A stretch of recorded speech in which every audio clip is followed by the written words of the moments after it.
ভক্তি সমাশ্রয় দিব্যানন্দ বড় মহারাজের শ্রীচরণ কমলে অনন্ত কোটি দণ্ডবত প্রণতি নিবেদন করে অহৈতুকী কৃপা প্রার্থনা করি। উপস্থিত বৈষ্ণব বৃন্দ, মাতৃমণ্ডলী, সত্রীমণ্ডলী সকলে এর শ্রীচরণে দণ্ডবত প্রণতি নিবেদন করি এবং আন্তরিক প্রীতি শুভেচ্ছা বৈষ্ণবচিত অভিবাদন জানাই। সকালে আমার মস্তকে পদছায়া রাখুন, যেন জন্মে জন্মে শ্রী শ্রী হরি গুরু বৈষ্ণবের কিঙ্কর হতে পারে।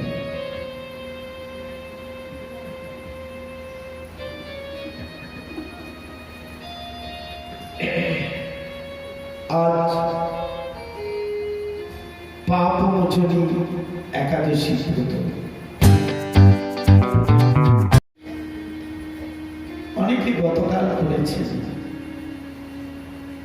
সেই পাপমোচনী একাদশী ব্রতে যারা করেছেন বা যারা শ্রবণ করছেন সকলকে আমার দণ্ডবত প্রণতি নিবেদন।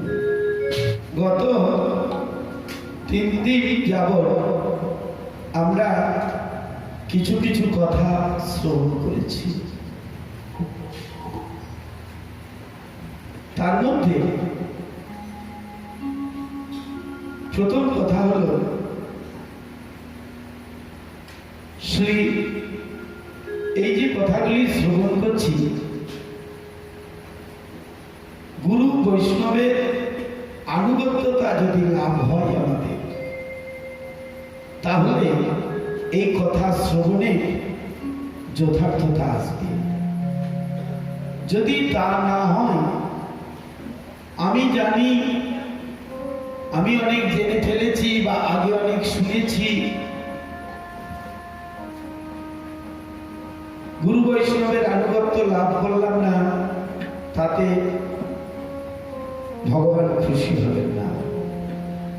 এই যে উৎসব কমিটি এত কষ্ট করে উৎসব করছেন, ভাগবত মহোৎসব, তার উদ্দেশ্য একটি, শ্রী গৌরাঙ্গ সুন্দরের যে প্রেম ধর্ম, সেই প্রেম ধর্মকে প্রচার করা, আচরণ মুখে প্রচার করা। তাই আপনারা সকলে সেই কথা শ্রবণ করবেন এবং শ্রবণ করে হৃদয়ঙ্গম করার চেষ্টা করবেন। আজকে যে কথা, সে কথা হল দক্ষ রাজার কথা।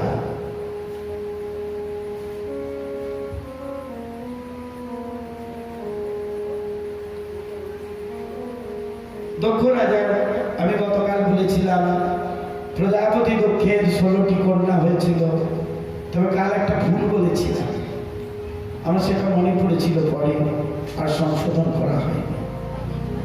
মহর্ষি কশ্যপের সঙ্গে 2 কন্যার বিবাহ হয়েছিল, ধর্মরাজের সঙ্গে 13 কন্যার বিবাহ হয়েছিল, এবং তার যে কনিষ্ঠা কন্যা, তার বিবাহ সতী, তার বিবাহ হয়েছিল দেবাদিদেব মহাদেব বা শিব ঠাকুরের কাছে সঙ্গে।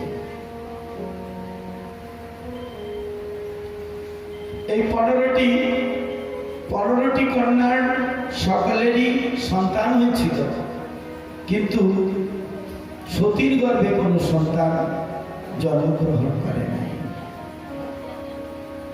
তারপর বিদুরের প্রশ্ন অনুসারে শ্রী মৈত্র মুনি বললেন, পুরাকালে ব্রহ্মাণ্ডের সৃষ্টি কার্যের নেতৃস্থানীয় যারা ব্যক্তিগণ ছিলেন এবং মহাত্মাগণ ছিলেন, ঋষিগণ ছিলেন, তাদের নেতৃত্বে এক মহাযজ্ঞের অনুষ্ঠান হয়েছিল। সেই যজ্ঞে দেবর্ষিগণ, মহর্ষিগণ,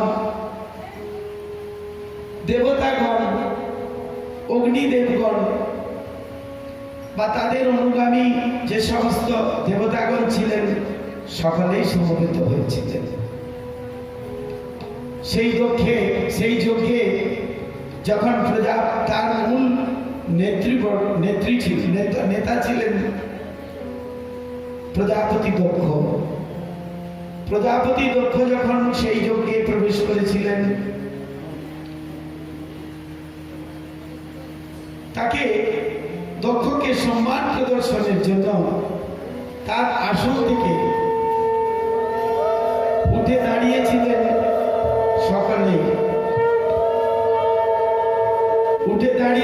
সকলেই। কিন্তু ব্রহ্মা যেহেতু দক্ষের পিতা, তাই ব্রহ্মা দাঁড়ান নাই এবং তার সঙ্গে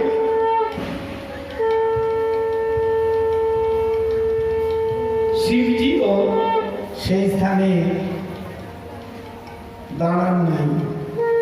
তারা দাঁড়াবার কোনো প্রয়োজন, শিবজি দাঁড়াবার কোনো প্রয়োজনই মনে করেননি। কিন্তু শিবজি না দাঁড়াবার জন্য দক্ষ অত্যন্ত কুপিত হয়েছিলেন এবং দক্ষ শিবজিকে উদ্দেশ্য করে অনেক কথা বলেছিলেন যে শিব আমার জামাতা, অতএব আমি তার গুরুজন। কিন্তু শিব তো শ্মশানবাসী, ছাই ভস্য মেখে থাকে। অ্যাকচুয়ালি শিবজি শ্মশানবাসী নন, শিবজি ছাই ভস্য মেখে থাকেন না। আমরা যদি শিবপুরাণ বা শ্রীমদ্ ভাগবত যদি অধ্যয়ন করি, সেখানে দেখতে পাই কৈলাসে কত সম্পত্তি, বৈকুণ্ঠের মতোই, কৈলাসটি বৈকুণ্ঠের মতোই। এবং শিবজি এই সমস্ত ছাই ভস্য মেখে থাকেন না, তিনি অত্যন্ত সুন্দর সুবেশ ধারণ করে থাকেন। তিনি হলেন বৈকুণ্ঠের সদাশী। পরে যখন শিবজি কোনো কার্যের উদ্দেশ্যে তিনি একাদশ রুদ্র হয়ে প্রকাশিত হয়েছিলেন। তো আমরা দেখতে পাই সেই শিবজি শ্মশানবাসী ছিলেন না, কিন্তু শিবজিকে অনেক কথা বলছেন। শিবজি শ্মশানবাসী, ছাইবর্ষ দেহে থাকে, সে কোনো শিষ্টাচার জানে না, তাই আমি তাকে অভিশাপ দিচ্ছি। দক্ষ বললেন, আমি তাকে অভিশাপ দিচ্ছি, সে কখনো যজ্ঞের ভাগ পাবে না।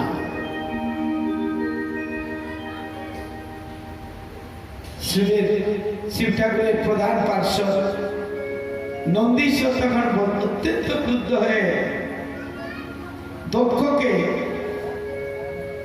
সেই যে দক্ষের সাবধান যারা সহ্য করেছিলেন তাদের উদ্দেশ্যে অভিশাপ দিয়েছিলেন, শিবলিঙ্গুকেরা দিব্য জ্ঞান হতে বঞ্চিত হবে এবং দক্ষ প্রজাপতি দক্ষ তাকে ছাগলের মুন্ড প্রাপ্ত হতে হবে। শিব হলেন পরম বৈষ্ণব। বৈষ্ণবের নিন্দা শ্রবণ করা গর্হিত অপরাধ। বৈষ্ণব নিন্দা যেখানে হবে, তিনটে কথা বলেছেন, গুরু বৈষ্ণবের যেখানে নিন্দা হবে,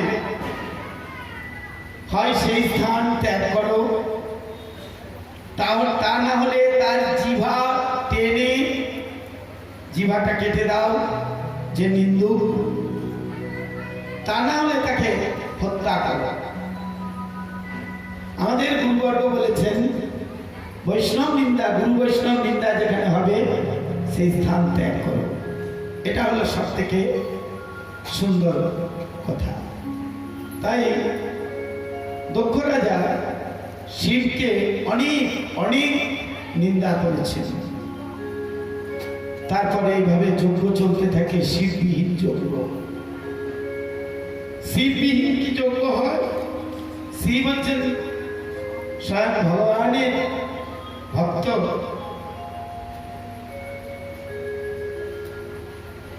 তো এইভাবে যখন সাপ প্রদান হচ্ছিল, তখন নন্দীশ্বর অভিশাপ দেওয়ার পর সাপ প্রদান করলে ভৃগুমণি ক্রুদ্ধ হয়ে তিনি শিব ভক্তদেরকে অভিশাপ দিলেন। বললেন, যারা শিবের ব্রত করবে তারা নাস্তিক হবে। ভৃগুমণি অভিশাপ দিলেন। মৈত্রেয় মুনি বললেন, হে বিদু, এইভাবে যখন সাপ সাপান্ত হচ্ছে, তখন শিব বিষণ্ণ বদনে তার অনুগামীদের সঙ্গে এই যজ্ঞস্থল থেকে প্রস্থান করলেন। অনন্ত প্রজাপতিগণ সহস্র বৎসর সেই যজ্ঞ হচ্ছে। কত বৎসর? 1000 বৎসর, সহস্র বৎসর ধরে সেই যজ্ঞ করে যাচ্ছে।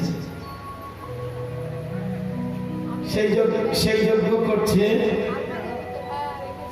সেই যজ্ঞ করতে করতে একদিন এইভাবে দীর্ঘকাল ব্যাপী যখন দক্ষ শিবের বিদ্বেষ ভাবে বাজপেয় যজ্ঞের অনুষ্ঠান করেছেন, এবং পরে বৃহস্পতি নামক যজ্ঞ একটি করছেন, আর সেই অনুষ্ঠানে সকল দেবতা, মুনি, ঋষি, কন্যা তার জামাইদেরকে নিমন্ত্রণ করেছেন।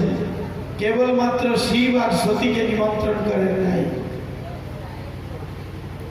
নারদ মুনি গিয়ে সেই কৈলাসে সতীকে খবর দিলেন যে তোমার পিতা এই সমস্ত যজ্ঞ করছেন এবং সমস্ত সকলকে নিমন্ত্রণ করেছেন, শুধুমাত্র তোমাকে করেন নাই।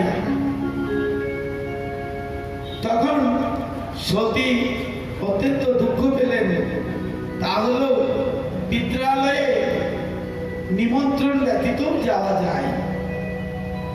তাই সতী গিয়ে শিব ঠাকুরের কাছে প্রার্থনা করলেন, অনুমতি চাইলেন, হে প্রভু, আমাকে আপনি অনুমতি দেন, আমার পিতা যজ্ঞ করছেন, আমি সেইখানে যাব। শিব ঠাকুর বললেন, তুমি সেখানে যেও না, তাতে ফল ভালো হবে না, তুমি সেখানে অপমানিত হবে। শিব ঠাকুর বলা সত্ত্বেও সতী তখন অনেক অনুনয় বিনয় করলেন। সতী অত্যন্ত ক্রোধে এবং শোকে তিনি বিহ্বল হয়ে গেলেন। তিনি শিব ঠাকুরকে নানান রকম তার শক্তি প্রদর্শন করালেন।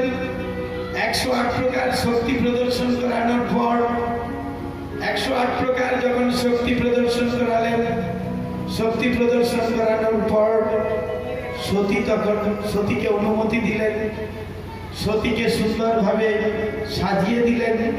তারা দোলাই করে তার যে শিবের যে পার্শ্ববৃন্দ আছেন বা অনুগামীগণ আছেন, সতীর যারা সখী ছিলেন, তারা সকলে সেই সতীকে নিয়ে দোলায় চড়ে যেতে থাকলেন দক্ষের যজ্ঞ অনুষ্ঠানে।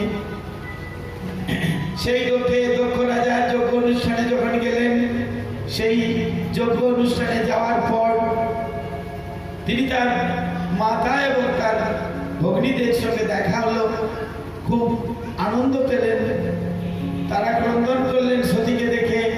তারপর সতী যখন যজ্ঞালয়ে গেলেন, যজ্ঞের অনুষ্ঠান হচ্ছে যেখানে, সেই যজ্ঞ স্থলিতে যখন গেলেন, যজ্ঞস্থলিতে যাওয়ার পর সেই দক্ষ রাজা বললেন, তুই কেন এসেছিস বিনা নিমন্ত্রণে? তখন সে বৈষ্ণব, পরম বৈষ্ণব, মহান বৈষ্ণব, বৈষ্ণবানাম যথা শম্ভু, সেই বৈষ্ণব ঠাকুরের বৈষ্ণব নিন্দা করতে আরম্ভ করলেন দক্ষ। যারা নিন্দু তাদের মুখে তো আটকায় না, তাই তারা যার নিন্দা পায় তারই করে। বৈষ্ণবগণ কোনো কথাই থাকে না, কিছুই থাকে না, অথচ তাদের নিন্দা করছেন। এরকম অনেকে আছেন। অনেকে বলেন ছোট মঠ, বড় মঠ, অনেকে এইরকম কথা বলেন। কিন্তু আমি যেটা উপলব্ধি করেছি, মঠ মন্দির প্রতিষ্ঠান ছোট বড় হতে পারে, কিন্তু মন্ত্র তো ছোট বড় নয়। প্রভুপাদ যা দিয়ে গেছেন সেই মন্ত্র তো ছোট নয়। সকলে তো সেই একই মন্ত্র যাজন করছেন, তাহলে ছোট বড় কেন হলো বৈষ্ণবদের? অনেকে আছেন বৈষ্ণব নিন্দা পেলে খুব আনন্দ পায়, আমি দেখেছি। বৈষ্ণব নিন্দাই তাদের কাজ, হ্যাঁ। কিন্তু বৈষ্ণব নিন্দার যে কত কি ফল তা আমরা দেখতে পাবো এই দক্ষ রাজার কাছে।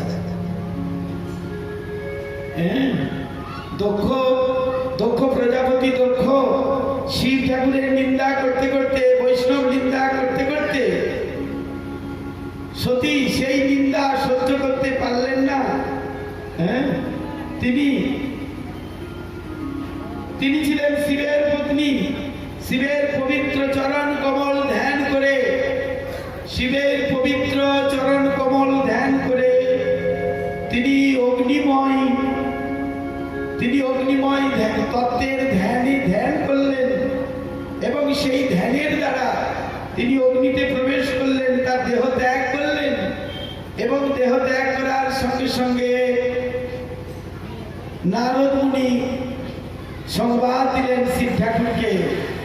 নারদ মুনি যখন সংবাদ দিলেন, শিব অত্যন্ত ক্রোধী হয়ে গেলেন, এবং শিব ক্রোধ প্রকাশ করে ক্রোধান্বিত হয়ে তার মস্তকের ঝোঁটা থেকে একগুচ্ছ কেশ তিনি উৎপাটন করে মাটিতে ফেললেন। সঙ্গে সঙ্গে এক ভয়ঙ্কর শ্যামবর্ণ নরমুণ্ডধারী, বিভিন্ন অস্ত্রশস্ত্রধারী, সহস্র বাহু বিশিষ্ট এবং বহু অনুচর বিশিষ্ট এক অসুর সৃষ্টি হলেন। তার নাম বীরভদ্র। শিব ঠাকুরের কাছে করজোড়ে প্রার্থনা করলেন, হে পিতা, আমার কি কর্তব্য এখন? শিব ঠাকুর তার কর্তব্য বললেন, এবং সঙ্গে সঙ্গে সে দক্ষ রাজার যজ্ঞস্থলিতে চলে এলেন। দু জায়গায় দুটো মত আছে। কোন জায়গায় বলছেন এলাহাবাদে যজ্ঞ হয়েছিল, কোন জায়গায় দেখি, আর কোন জায়গায় আমরা বেশিরভাগ স্থানে দেখতে পাই, বা মহাত্মাগণ বলছেন হরিদ্বারের কঙ্খলে সেই যজ্ঞ হয়েছিল। সেই স্থানে সতী দেহ ত্যাগ করেছিলেন। তাই ভগবান সবকিছু করতে পারেন তাঁর কৃপার দ্বারা। ভগবানের লীলা হচ্ছে অষ্টদল পদ্মের পাপড়ির মতো। সূর্য অস্ত চলে গেলে যেমন পদ্মের পাপড়িগুলো একসাথে হয়ে যায়, আবার সূর্য উদয় হলে পদ্ম ফুল ফোটে, পাপড়িগুলো চারিদিকে সুন্দরভাবে বিকশিত হয়। তাই আমরা দেখতে পাই সেই ধামগুলিও ঠিক তদ্রূপ ভগবানের ইচ্ছায় খুব সুন্দরভাবে কাছে চলে আসেন, আবার দূরে যান। এগুলি ভগবত তত্ত্ব। এগুলি সহজে আমাদের এই জড় চক্ষু দ্বারা দর্শন হয় না, এগুলি দিব্য চক্ষু দ্বারা দর্শন হয়। যার দিব্য চক্ষু আছে তিনি দর্শন করতে পারেন। তো প্রজাপতি দক্ষকে বীরভদ্র কি করলেন? তিনি বন্দী করলেন। বীরভদ্র প্রজাপতি দক্ষকে বন্দী করে মুনিগণের পথ অবরোধ করলেন। যে সমস্ত মুনিগণ ছিলেন যজ্ঞক্ষেত্রে দক্ষের অনুগামী, ভৃগুমুনির গোপদাড়ি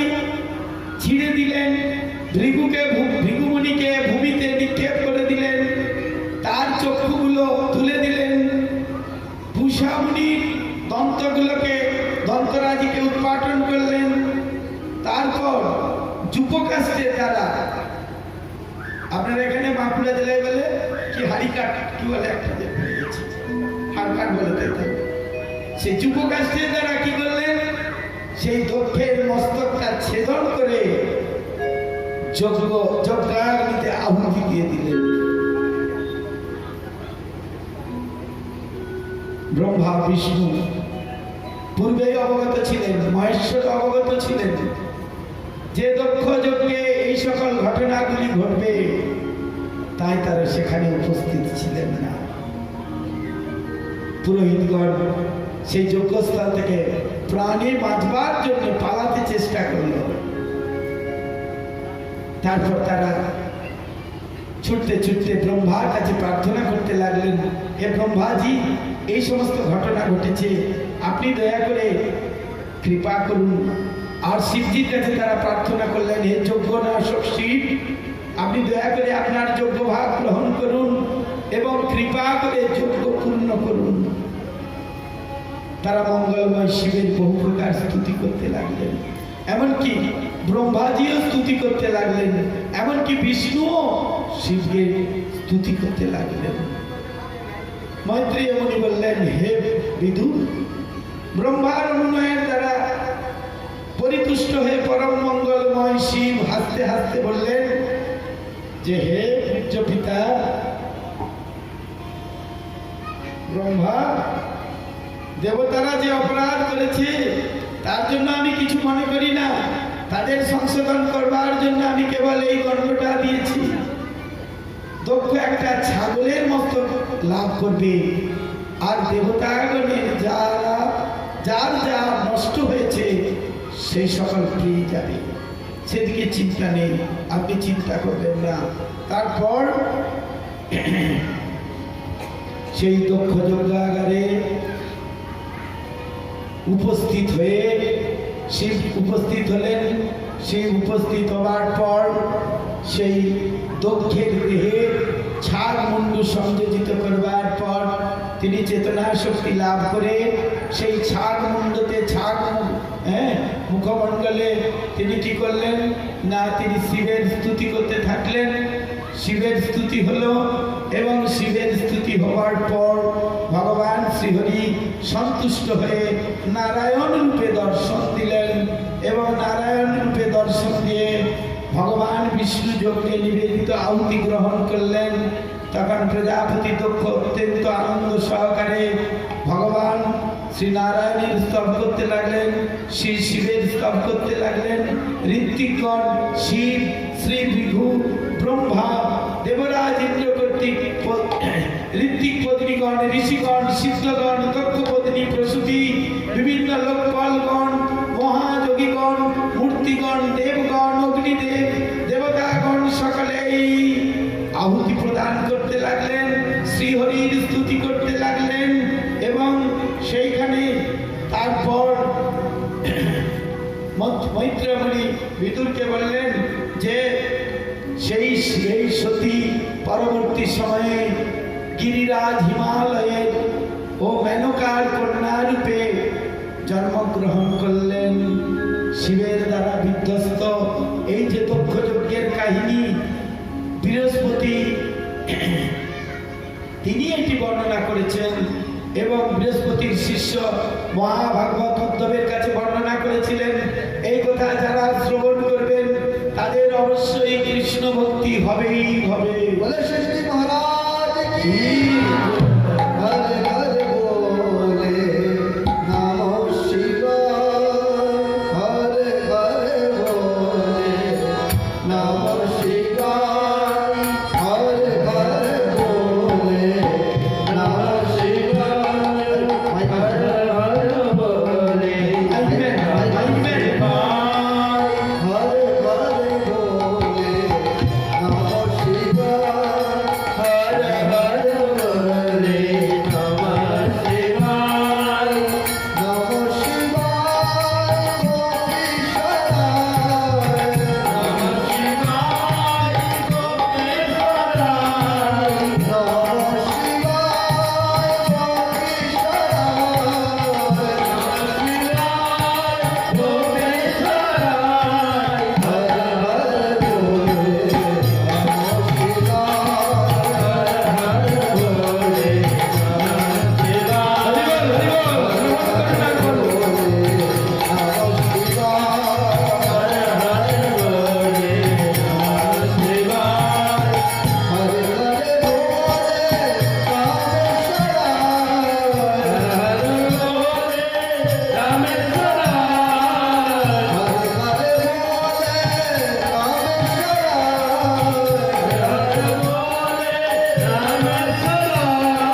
তারা ঊর্ধ্বরেতা অর্থাৎ নৈষ্ঠিক ব্রহ্মচারী রূপে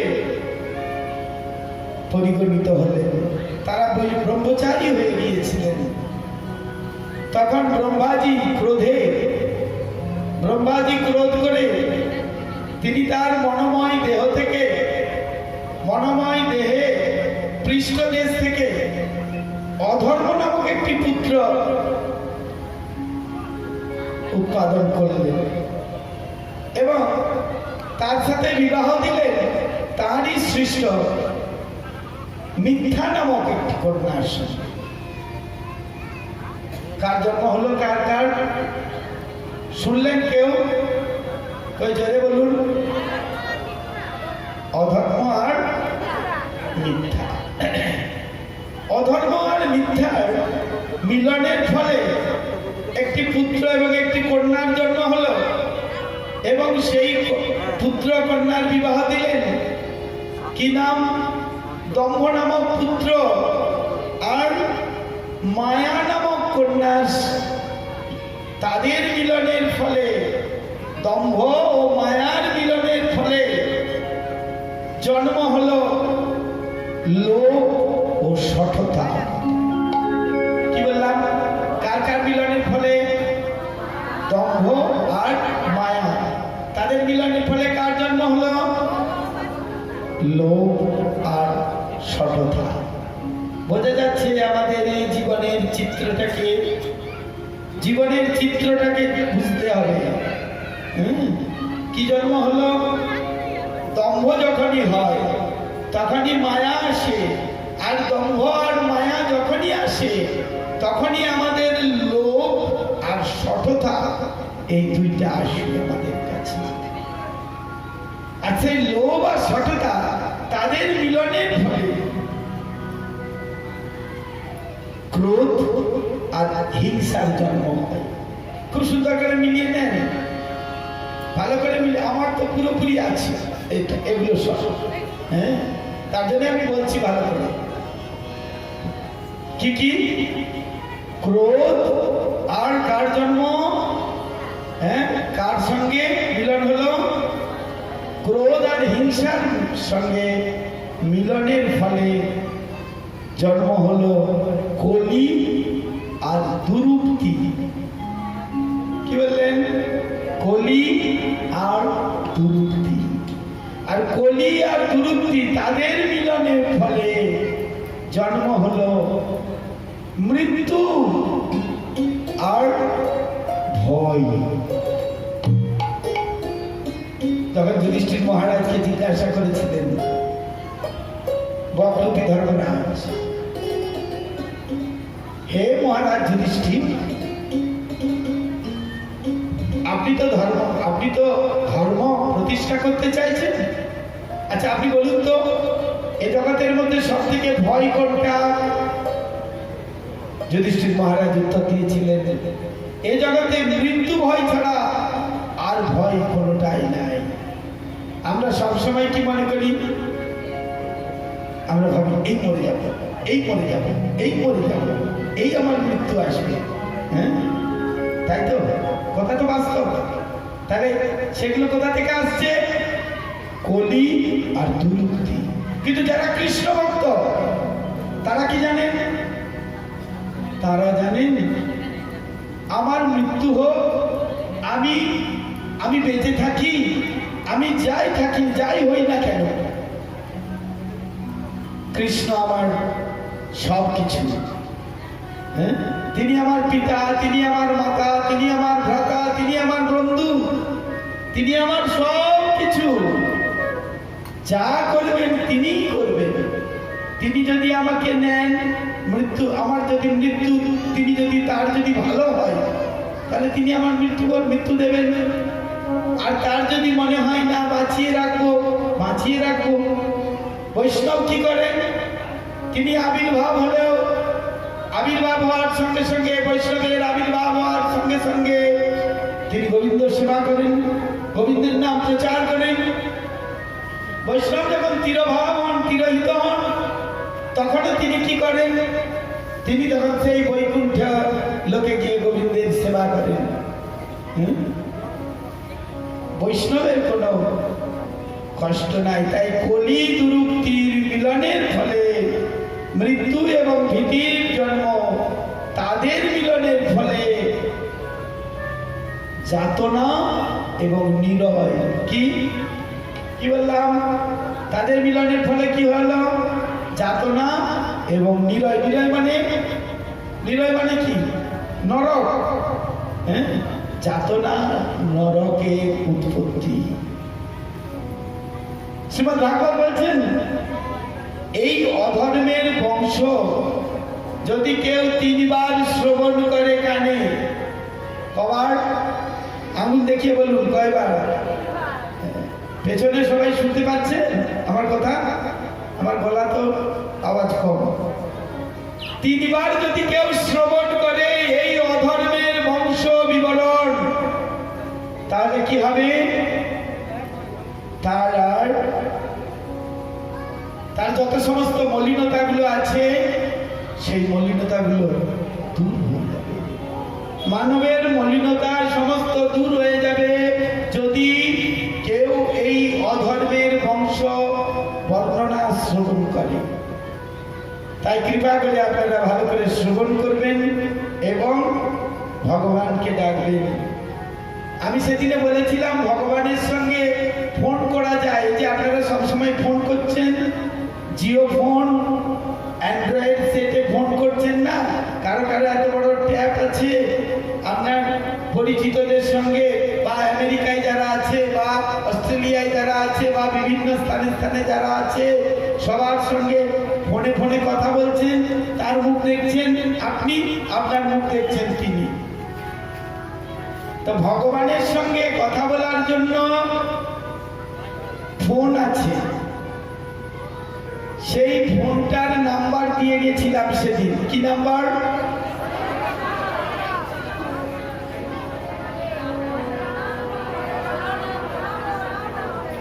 হ্যাঁ, ভক্তগণ বলছেন, কয়েকজন ভক্ত বলছেন, কিন্তু বাদ বাকিরা বলছেন না। ফোন নাম্বার মুখস্থ হয়ে গেছে সবার। মহারাজ জিজ্ঞাসা করছেন ফোন নাম্বার। হরে কৃষ্ণ, হরে কৃষ্ণ, হরে কৃষ্ণ, কৃষ্ণ কৃষ্ণ, হরে হরে, হরে রাম, হরে রাম, হরে রাম, হরে রাম, রাম রাম, হরে হরে। এইটা হচ্ছে গোবিন্দের ফোন নাম্বার। এই নামে ডাকলে তিনি সেই গোলক বৃন্দাবন থেকে ছুটে চলে আসেন এই গোলকে। এরকম সুন্দর ফোন নাম্বার। জয় শ্রী